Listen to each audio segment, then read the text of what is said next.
মীমাংসা মার্কা সবাই বলেন সারা বাংলায়, ঢাকায়, নারায়ণগঞ্জে, সিলেটে, চট্টগ্রামে, বরিশালে এবার যাবে পীর সাহেবের, শেখ চরমনায়, কাজী ভাইয়ের, মা বোনদের, আমার তোমার এবার যাবে সংসদে, সারা বাংলায়।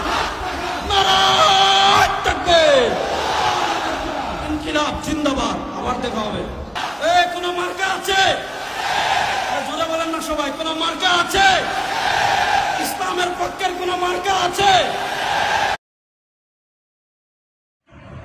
আসসালামু আলাইকুম রহমতুল্লাহ। প্রিয় বন্ধুগণ, আসছে তো আমাদের কেন্দ্রীয় নেতা মাওলানা ইমতিয়াজ আহমেদ ভাই। আজ বিকেলেই 3 ঘটিকায় দেখা হবে নোয়াখালীর ঐতিহ্যবাহী সমাবেশ ও গণমিছিলে। আমরা যাওয়ার নিয়ত করেছি, ইনশাল্লাহ আপনিও চলুন।